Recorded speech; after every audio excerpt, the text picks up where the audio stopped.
அவசரமான நேரத்தில் இட்லி தோசைக்கு மாவு இல்லாத சமயத்தில் டக்குன்னு 5 நிமிஷத்துலேயே நூடுல்ஸை வித்தியாசமாகவும் டேஸ்ட்டாகவும் ரொம்ப ரொம்ப ருசியாகவும் எல்லாருக்கும் பிடிச்ச மாதிரி ரொம்ப ஈஸியாக இப்படி செஞ்சு கொடுத்து பாருங்கள், செம்மையாக இருக்கும்.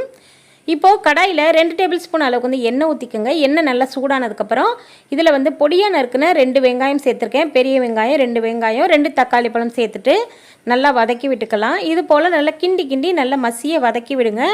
இதில் வந்து 1 டேபிள் ஸ்பூன் அளவுக்கு வந்து இஞ்சி பூண்டு பேஸ்ட் வந்து சேர்த்துக்கலாம். இஞ்சி சேர்க்க விருப்பம் இல்லாதவங்க பூண்டு பேஸ்ட் மட்டும் சேர்த்துக்குங்க. இதில் வந்து 1 டேபிள் ஸ்பூன் அளவுக்கு வந்து மிளகாய்த்தூள், 1/2 டீஸ்பூனை விட கொஞ்சம் கம்மியாக மஞ்சள் தூள், 1 டீஸ்பூன் அளவுக்கு வந்து கரம் மசாலா. அந்த நூடுல்ஸ் மசாலா மட்டும் போதும், கரம் மசாலா வேணான்னு நினைக்கிறவங்க இதை வந்து ஸ்கிப் பண்ணிக்கோங்க. ஆனால் சேர்த்திங்கன்னா டேஸ்ட்டு ரொம்ப ரொம்ப நல்லாயிருக்கும். இதில் வந்து 1 டீஸ்பூனை விட கொஞ்சம் கம்மியாக உப்பு போட்டுக்கோங்க. ஆல்ரெடி மசாலாவில் உப்பு இருக்கும். இது போல் நல்லா வதக்கி விட்டுக்கலாம். பச்சை வாடையெல்லாம் நல்லா போனதுக்கப்புறம் இதில் வந்து முட்டை உடச்சி ஊற்றிக்கோங்க. உங்கள் டேஸ்ட்டுக்கு ஏற்ற மாதிரி முட்டை சேர்த்துக்கலாம். நான் இன்றைக்கி பார்த்தீங்கன்னா 2 முட்டை எடுத்திருக்கேன். 3 பேக்கெட் நூடுல்ஸ்க்கு 2 முட்டை சேர்த்துக்குங்க. டேஸ்ட்டு பிரமாதமாக இருக்கும். முட்டை சேர்த்துட்டு அந்த மசாலா கூட முட்டையை நல்லா கிண்டி விடுங்க. இது போல் மசாலா கூட நல்லா வதக்கும் போது முட்டையுடைய கவுச்சி ஸ்மெல் இருக்காது.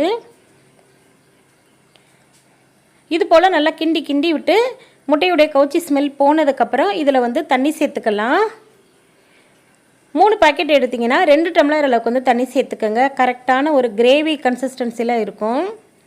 உங்களுக்கு தண்ணியாக வேணும், நூடுல்ஸ் வந்து சூப்பி நூடுல்ஸ் மாதிரி தண்ணியாக வேணும்னு நினச்சிங்கன்னா 3 டம்ளர் சேர்த்துக்கலாம். இல்லை ட்ரையாக வேணும்னு நினச்சிங்கன்னா 1 டம்ளர் அளவுக்கு வந்து சேர்த்துக்கலாம். எனக்கு பார்த்தீங்கன்னா இன்றைக்கி திக்காக இருக்கிறதுனால 2 டம்ளர் அளவுக்கு வந்து தண்ணி சேர்த்துருக்கேன். தண்ணி நல்லா இந்த மாதிரி மசாலாவும் தண்ணியும் சேர்ந்த மாதிரி நல்லா சலன்னு கொதிச்சதுக்கப்புறம் இதில் வந்து நூடுல்ஸ் சேர்த்துக்கலாம். நான் இன்றைக்கி பார்த்தீங்கன்னா 3 பேக்கெட் எடுத்திருக்கேன்.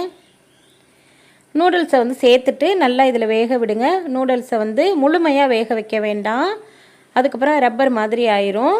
3/4% வேக வைங்க, கரெக்டாக இருக்கும் சாப்பிடும்போது. இதில் வந்து உங்களுக்கு விருப்பப்பட்டிங்கன்னா மல்லித்தலை பொடியாக நறுக்கிட்டு சேர்த்துக்கலாம், புதினா தலை சேர்த்துக்கலாம். இதில் வந்து உங்களுக்கு பிடிச்ச மாதிரி கேரட் சேர்த்துக்கலாம், பீன்ஸ் சேர்த்துக்கலாம், பச்சை பட்டாணியை வேக வச்சுட்டு கூட சேர்த்துக்கலாம். உங்களுக்கு எப்படி விருப்பமாக இருக்குதோ அதுக்கேற்ற மாதிரி நீங்கள் வந்து சேர்த்துக்கலாம். இந்த மாதிரி சிம்பிளாக செய்யணும்னு நினச்சிங்கன்னா அது மாதிரி கூட செய்யலாம். நூடுல்ஸ் மசாலா அந்த பேக்கெட்டில் இருக்கும் பாருங்கள். 3 பேக்கெட்டில் 3 பேக்கெட் நூடுல்ஸ் மசாலா இருக்கும். அதை வந்து பிரித்து சேர்த்துட்டு மறுபடியும் கிண்டி விடுங்க. கடைசியாக சேர்த்துக்குங்க அந்த மசாலாவை, அப்போ டேஸ்ட்டு வந்து நல்லாயிருக்கும். சேர்த்ததுக்கப்புறம் பாருங்கள் நூடுல்ஸ் நல்லா வெந்துருச்சு. 3/4% வேக வச்சதுக்கப்புறம் அடுப்பை ஆஃப் பண்ணிடுங்க. இப்போது நம்மளுடைய சூப்பரான நல்ல டேஸ்ட்டான நூடுல்ஸுங்க. இந்த மாதிரி வெங்காயம் தக்காளி மசாலா சேர்த்துட்டு முட்டை சேர்த்து நல்லா கிண்டி விட்டுட்டு தண்ணி சேர்த்து நூடுல்ஸை போட்டு கொதிக்க வச்சு இறக்கி சாப்பிட்டு பாருங்கள். உண்மைக்குமே சொல்கிறேங்க, அவ்வளோ டேஸ்ட்டாக இருக்கும். அந்த முட்டை சேரும்போது தான் டேஸ்ட்டாக அப்படியே வேறு லெவல் கொண்டு போகும். செம்ம டேஸ்ட்டான ரொம்ப ஈஸியான மெத்தடுங்க.